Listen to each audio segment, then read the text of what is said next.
It is exactly 1:45 p.m. on Wednesday, February 8th, and over the last 2.5 hours, there has been nonstop marijuana fumes coming from the wall that is directly behind the toilet of my bathroom and also the wall that is directly behind my kitchen sink, both of which are part of the bathroom of Unit 78, which technically is empty, but there appears to be someone who is accessing that unit illegally for purposes of disrupting and harassing me when I'm just trying to do stuff in my apartment. So I've been trying to clean and organize and get out of here this afternoon, but I have to do some cleaning and organizing first.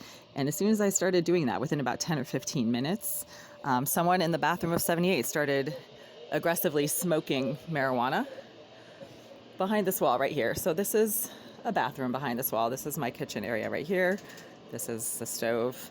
And someone directly behind this wall has been deliberately smoking and propagating marijuana fumes for the last 2.5 hours. I actually called management about an hour and a half ago, told them that there's absolutely somebody directly behind that wall. I've been in and out of the front hallway area, the front stairwell. I actually just went down to the third floor.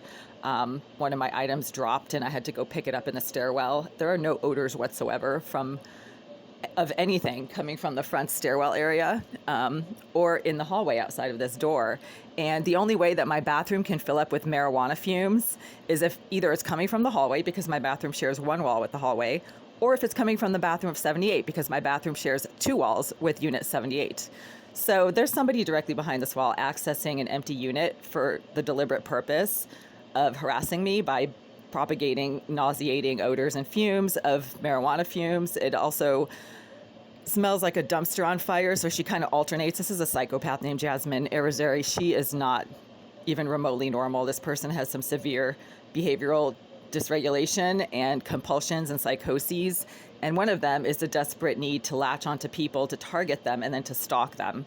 So she's been deliberately disruptive and aggressively smoking behind this wall all morning, pretty much, because she wants me to know that she is right there. And even if management has moved her to another unit on this floor, which I suspect is Unit 79, because the same exact stink that she used to generate in 78 is now coming from 79. She's obviously able to access her old unit, either because she still has a key, because management gave her a key, or because she's picking the lock, but she's right there. So I've had to open this window right here for ventilation. It's like 1.5 feet, and it's about 45 degrees outside. It's not warm, but I've had to keep it open to ventilate my space because this entire area is just filling up with marijuana fumes. So does somebody living behind this wall right here have the right to smoke marijuana? Not exactly. It's a bathroom. It's not made or built for purposes of smoking or propagating fumes and smoke of burning substances.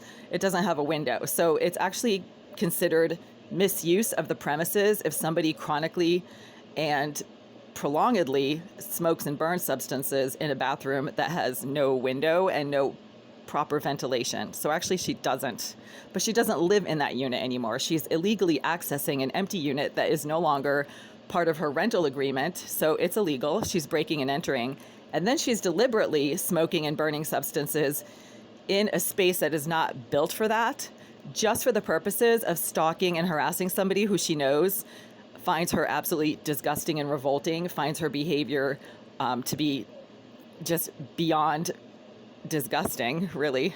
And she does it because she is angry that I don't want to have anything to do with her. She knows that she's severely dysregulated and that no normal person would ever really want to hang out with somebody like that. I mean, these people are just not normal. They're very aggressive. They're very unpredictable. They deliberately engage in harmful behaviors because that's just their way of dealing with their emotional problems. And there's no point in having anything to do with people like that unless you're their psychiatrist.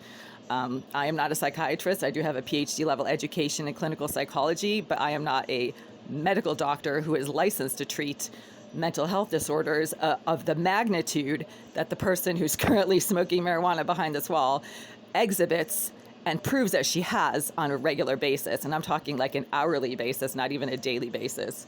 So she, again, deliberately engages in aggressive, disruptive behavior so that I am forced to know that she is just a couple of feet away behind that wall and that nobody can keep her away from that wall, not even management when they've moved her to another unit. She has some antisocial personality disorder characteristics, and I suspect that she has comorbid multiple other personality disorders in addition to autism spectrum disorder, generalized substance abuse disorder, and a whole bunch of other psychological problems. Oh, now I'm getting like huge bursts of marijuana fumes through that wall. Yeah. Okay, so there's definitely somebody behind that wall, and the fumes are not coming from the hallway. Again, because I've had to open the door to ventilate the space, I wouldn't be keeping this door wide open to ventilate if there were any fumes or odors, and there's no fumes and odors out here. I was just out here.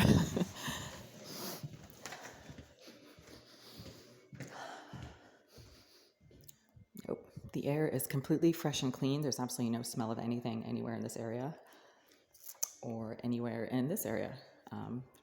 Nothing. So it's definitely coming from the bathroom of the psychopath who continues to access her old unit in Unit 78.